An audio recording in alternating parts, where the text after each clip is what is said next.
To join me in this conversation will be a respected sport journalist, was in women's sport. We have Itoro Jimmy. Thank you so much, Itoro, for joining me on the show. You're welcome, baby girl. Good afternoon.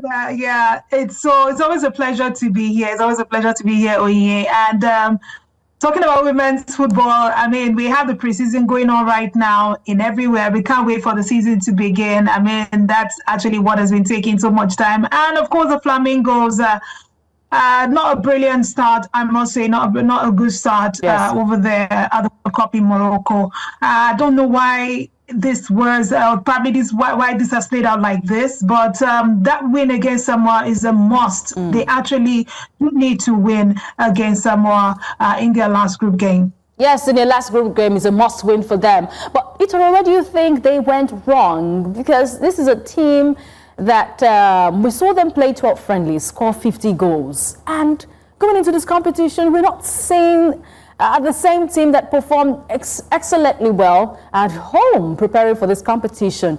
Are we saying because we do not have more of the players, they've outgrown the under-17 level in women's football, the likes of Amoni Chidi not there, we're seeing new crop of players? Is this the reason why we're having this kind of performance on the main stage? Is this global stage jitters from the girls, or something is wrong somewhere? Well, yeah, I'll say for a fact that yes, I think the girls, some of the girls that have just made it to the team right now, probably are still having to find it difficult to adapt. And you mentioned Harmony Chidi, and of course we know that she couldn't make the the list because of injury, and of course Peace of Young as well. And this the combination of these two players gave us some of the goals that of course are qualified us for this particular tournament. That is also a big blow to the squad. But then again, we have a Flamingo side that are always very good with high pressing, with great goal scoring skills, but somehow I think they seem to have that kind of stage fright, and I think that is something that the coach needed to have worked on after they conceded 4 goals in their first game against Canada. I mean, having to help them overcome whatever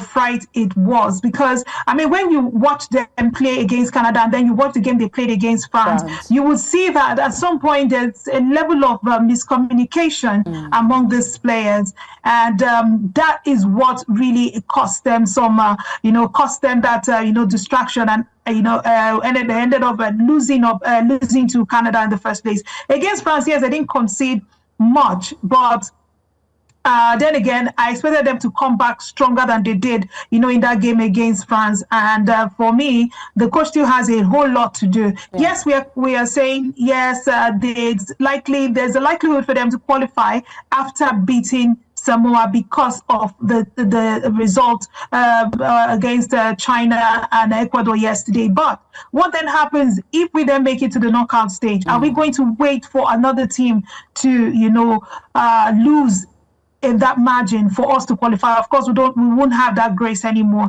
So coming into the game against Samoa, we'll see what Coach Olowookere has been able to do, because we need these girls to play with much confidence, the confidence we know them, to play with, and not what we've seen so far. Yes, can they do this? Do you have the belief that they would make it to the round of 16? Yes, if the coach does what is needful. I actually didn't expect them to lose that margin against Canada. Honestly, I was here with Favor, I think the day they were about to play earlier on in the show, and I told Favor I think they're going to win or likely get a draw. But this is the second time they actually met with Canada. The first time they did about 10 years ago or thereabout, they played 1-1. So what happened? I mean, with those changes that was made earlier on, you would think that Olowookere would have probably made some substitution himself and then get a result. But then again, he still has one last chance to prove himself, and knowing that he's a coach that is always should I say attracted to victory at this point, I want to believe that they'll be able to get a positive result at the end of the day. Oh yes, I also want to believe that. But let's switch gears to the senior women's national team. The Super Falcons, Friday, they began that qualifiers for the Women's African Cup of Nations for 2026 with a commanding 2-0 victory over Benin Republic. Now, Itoro, yes, we knew that the defending champions, the 10-time African champions, were going to come with something exceptional against Benin Republic. I love the fact that Esther Okoronkwo is still showing that she's the best decision to have made by the Nigerian Football Federation to be invited to the senior women's national team. That goal, beautiful goal. And we saw Deborah Abiodun being given an assist for both goals, making a contribution for both goals. Do you think the attacking combination is something that Coach Madugu can build on going forward? Because we're still having conversations around not inviting Monday gifts, and he says there's a lot of competition in the forward line. Do you think the combination in our attacking line is something that Coach Madugu needs to build on, or you feel he was totally fine with what he had yesterday against Benin Republic? Honestly, you don't change your winning team as a coach. A coach will always tell you don't change your winning team.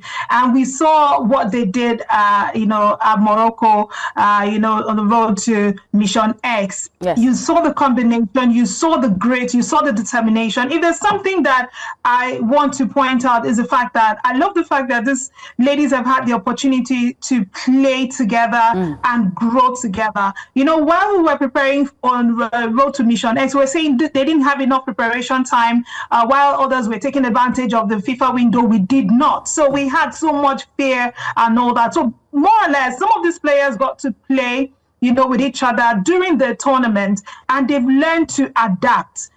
Talking about Coach Madugu and working with this particular squad that he has now, I think he should continue with this. Yes, the debate on Gift Monday is still on the table, but then again, if you don't have to change the squad, you don't need to. If there's no problem, then why fix it? Why look for a solution?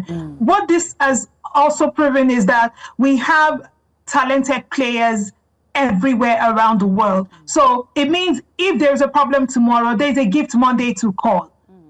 Honestly. So at this point, the coach should just, stick to the squad and build from what he's got. Okay. Then if there's need to bring more inclusion into the team, we've got talent out there, and I believe that he won't, miss a step at all. I love the inclusion of new players as well. We're saying, Esther Oshoala is probably, going to leave anytime soon. So who are those that are going to replace her? Now we've seen the likes of Esther Okoronkwo. And don't forget that before she came up for this qualifier, she actually won an award in her, in her club coming down here. So that goes to show you the consistency. And I love the blend. I love the determination. When you watch the Super Falcons, they are bringing back that belief. I mean, for everyone that felt, probably they were overhyped and they didn't have anything to show, Road to Mission X actually proved them wrong. And of course, starting this campaign on a positive note is also another resounding way to say, we are not stepping back anytime soon. All right, in quick seconds, let's look ahead. The return leg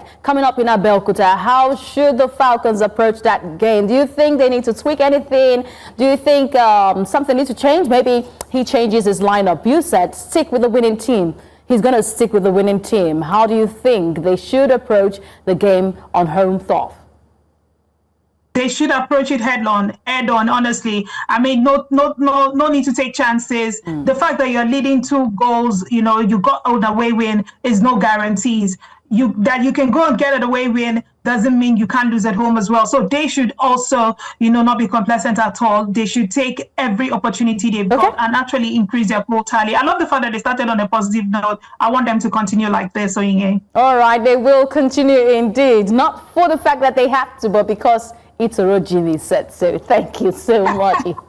Thank you so much for joining me in the conversation. I appreciate you. Do have a lovely day, Itoro. You too. Thank you so much for having me. It's always a pleasure to be here with you. Always a pleasure to talk to you too.